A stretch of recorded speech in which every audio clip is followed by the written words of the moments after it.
So we're here at the Utica Public Library for this wonderful gallery showing of all the artworks of Connie Avery, good friend of mine and good friend of the Blind Association in Utica. She's got a lot of friends. This is a big moment. This is an exciting moment. So the public can come in and enjoy someone who is worldwide talent. Right here in Utica, Connie, who's legally blind but doesn't let her lack of vision get in the way of her artistic vision. I use the library very frequently, and I was passing by and I saw something from the corner of my eye, and I was like, wow, let me see what that is. And when I came in, she was so accommodating, but her work just captures me. And I spent like half an hour, talking with her and looking at her work. I'm blown away, because the details and how it just draw you in, and I'm just stuck with her work. My name is Connie Avery, but I go by Connie, and I'm the owner of Avery Fine Arts. But I didn't really start fully getting into the art field until about 5-6 years ago when I moved into my apartment on my own. And I ended up talking to CABV and the Commission for the Blind, who helped me to get a grant and to go back and start doing my artwork. So in getting all the painting supplies and everything that I needed to start a business, they were very instrumental. My disability is hearing impaired and visually impaired. My hearing, I was born with. We did not find out until I was 5 when I went to school, and I wore hearing aids all my life, which was not a problem. I ended up, by the time I was out of high school, I had the over-the-ear hearing aid, so it was a little bit easier. Before that, it was the body type hearing aid. So my hearing loss is very bad. If I take them off, I cannot hear anything. My vision, I was diagnosed at age 30 with retinitis pigmentosa. Retinitis pigmentosa is where the rods in your eyes are dying off. Your vision becomes smaller and smaller, and you can go blind. With my vision, I have been fortunate enough in 4 years ago to get my guide dog, and that has helped me to feel more comfortable, because the white cane that most people are comfortable with that are visually or blind wasn't working very much for me. But, Lexi is my guide dog, and she takes me everywhere. When I do a painting that's 3 foot by 4 foot, my vision doesn't see all of it. I do, but I don't. So if my painting is this big, I see this part, but I don't see this part. So what I end up doing is taking pictures on my phone or my iPad. So thankful for the phone. When you take the pictures of the painting and you look at it on a smaller scale, you can see everything. I will be doing a painting and take a picture of it and go, oh, I gotta fix that. I gotta fix this, because I can see it.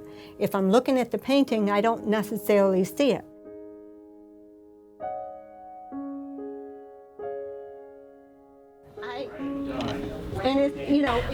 Because of my vision impairment, I'm working with CABV, and we are now at NABA, which is in Albany, and NABA has developed a traveling show, and they're getting artwork from people from all over that they put together in the traveling shows and goes from one gallery to another, so people can see the artwork, and this is all artwork by people who are visually impaired.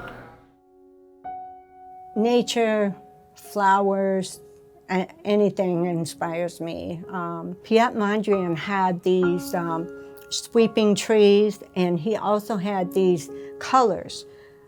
I didn't realize it, but after a while I had actually started painting the trees, but I was starting to use those shapes.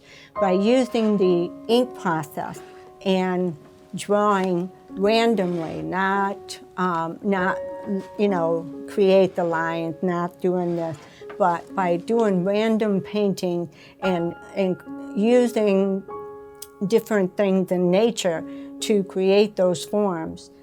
I realized later that I was actually using Piet Mondrian's color blocks, not purposely, but it just happened that way.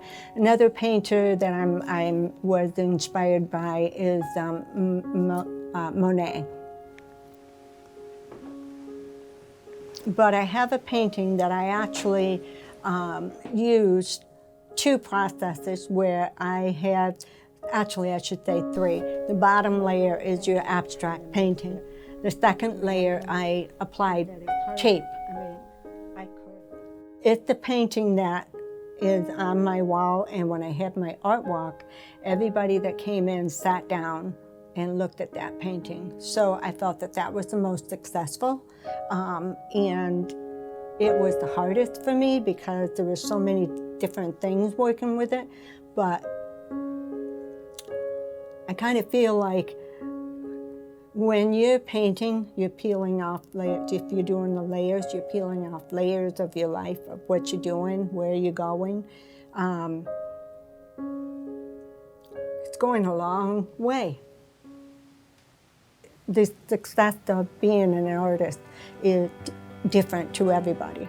Me, because of for me, with my vision problem, it is being able to actually paint, being able to reach people via social media, being able to have people look at my artwork and say, oh my gosh, that looks awesome.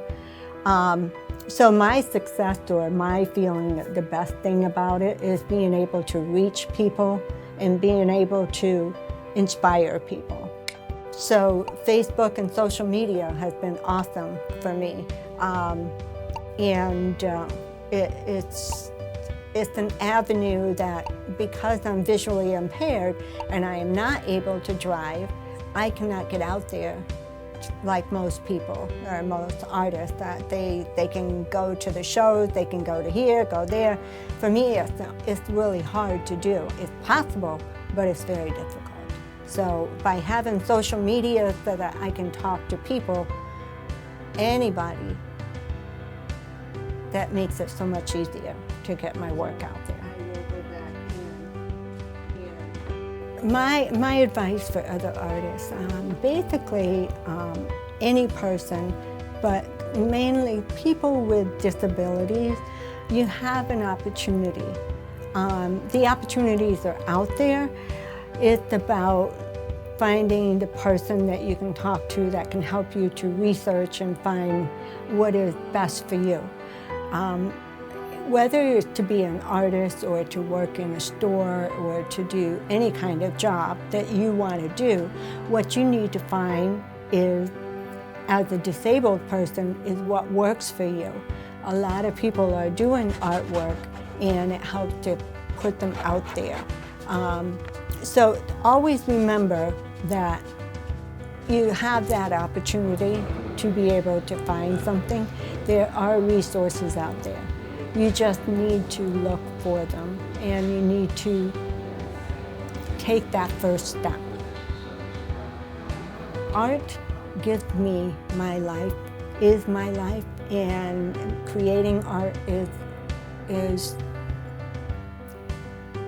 my emotion, my life. And I'm just thankful for having my vision.